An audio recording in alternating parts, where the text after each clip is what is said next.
Good morning ninth class. आज हम types of sales करेंगे।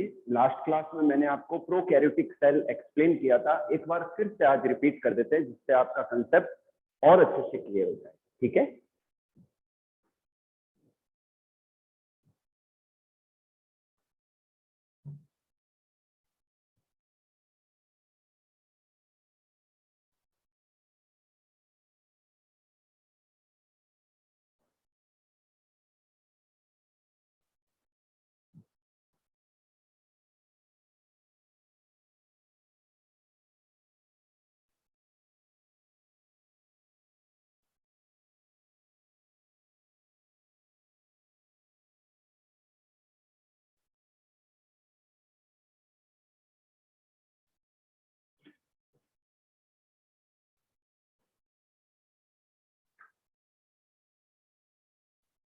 नाइन्थ क्लास में प्रोकैरियोटिक सेल का स्केच बना रहा हूँ। आप एक बार साथ में बनाइए और एक बार फिर से इसको अच्छे से अपन समझ लेते हैं। ठीक है। फिर आज नेक्स्ट यूकैरियोटिक सेल्स भी करेंगे।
भव्या बेटा लास्ट में बात करेंगे ना, एक बार मैं एक्सप्लेन कर दूं ये।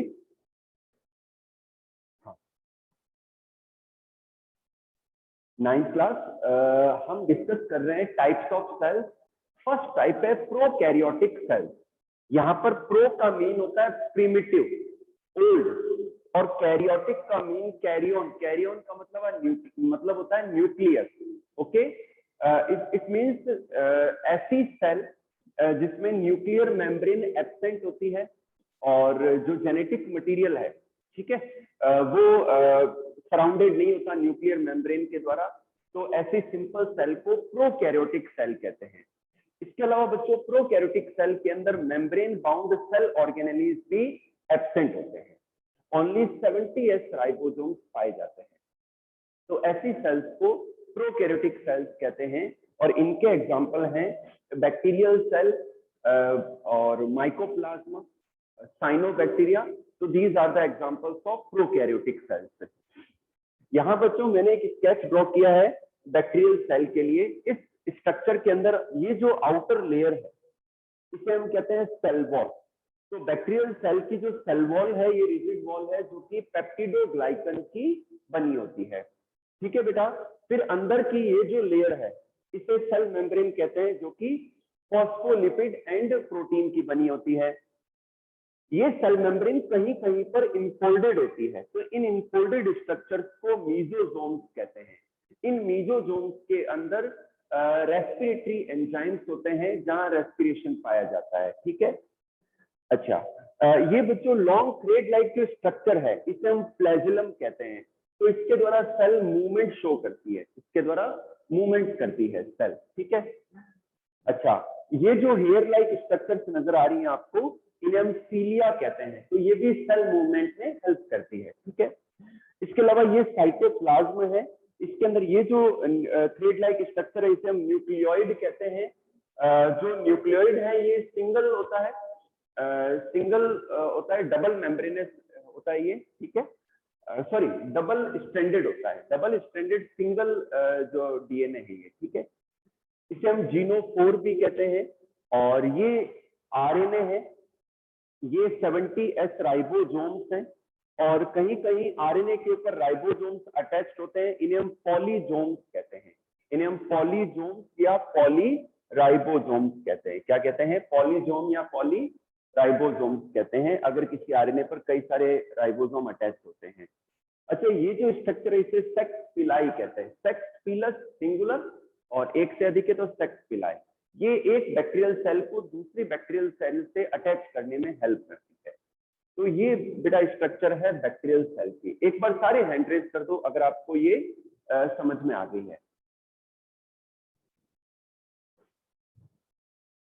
हाँ, थैंक यू। चलिए, अब बच्चों मैं आपको डीएनए और आरएनए का भी बता ही देता हूँ क्योंकि किसी ने डाउट पूछा था एक बच्चे ने। तो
बच्चों मीजोजोम क्या है एक बार फिर से बता देता हूँ।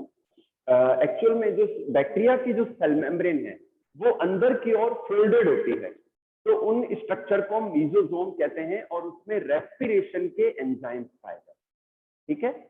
अब बात करते हैं बच्चों, सभी लिविंग बीइंग के अंदर जेनेटिक मटेरियल पाया जाता है। जेनेटिक मटेरियल उससे कहते हैं जो उनके कैरेक्टर्स को, उनके फीचर्स को कन्वे करता है अगली जनरेशन में भी, ठीक है, तो उन्हें हम जेनेटिक मटेरियल कहते हैं।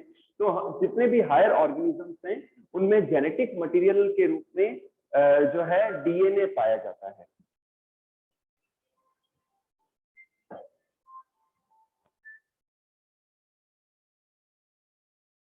तो सभी जो लिविंग ऑर्गेनिजम्स हैं, हायर ऑर्गेनिजम्स में जेनेटिक मटेरियल के रूप में डीएनए पाया जाता है। हमारे जो क्रोमोसोम्स हैं, जो हमारी सेल के अंदर जो थ्रेड लाइक स्ट्रक्चर्स होती है, उन्हें हम क्रोमोसोम्स कहते हैं। तो ये डीएनए के बने होते हैं। उनके ऊपर जो जीन पाए जाते हैं ये भी डीएनए के बने होते हैं, ठीक है।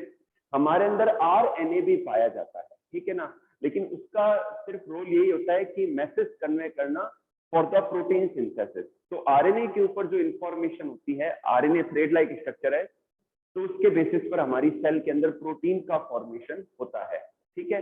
इसके अलावा जो कुछ वायरसेस हैं, वायरसेस के अंदर RNA as a genetic material पाया जाता है, जैसे कि कोरोना वायरस, जैसे कि रीनो वायरस, जैसे कि एचआईवी वायरस। तो इनमें आरएनए जेनेटिक मटेरियल के रूप में पाया जाता है, ठीक है। जबकि सभी हायर ऑर्गेनिजम्स में डीएनए पाया जाता है जेनेटिक मटेरियल के रूप में। बच्चों आज हमारे जो कैरेक्टर्स हैं, हमारी जो लंबाई है, हमारा रंग का, हमारे जो स्किन का कलर है, हमारे बाल हैं, ये सब जो कैरेक्टर्स है ये हमारे जीन के द्वारा कंट्रोल होते हैं, जो हमारे क्रोमोसोम्स के ऊपर पाए जाते हैं, और ये सब डीएनए के बने होते हैं। अब ध्यान से देखिए, जो जेनेटिक मटेरियल है दो रूप में, डीएनए और आरएनए। डीएनए की फुल फॉर्म होती है deoxy ribose nucleic acid and the RNA is ribose nucleic acid, ठीक है। बाकी जो डिटेल है आप 10th क्लास में पढ़ेंगे या उससे हायर क्लास में और डिटेल में पढ़ेंगे, ठीक है। अब बच्चों मैं सेकंड टॉपिक ले रहा हूं, eukaryotic cell, okay.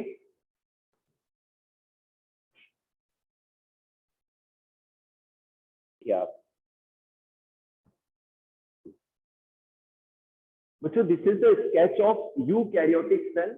What are the eukaryotic cells? ऐसी सेल्स जिनमें न्यूक्लियस प्रेजेंट होता है, जो क्रोमोसोम से क्रोमेटिन मटेरियल है न्यूक्लियर मेम्ब्रेन के द्वारा सराउंडेड होते हैं। Membrane bound cell organelles are found in the eukaryotic cells and 80s ribosomes भी पाए जाते हैं। तो ऐसी डेवलप सेल को यूकैरियोटिक सेल्स कहते हैं। For example protist cell, fungal cell, plant cell, animal cell, algal cell, all these are the examples of eukaryotic cell. तो मैं यहाँ पर बच्चों आपको प्लांट सेल का स्केच एक्सप्लेन कर रहा हूँ। This is the sketch of a plant cell.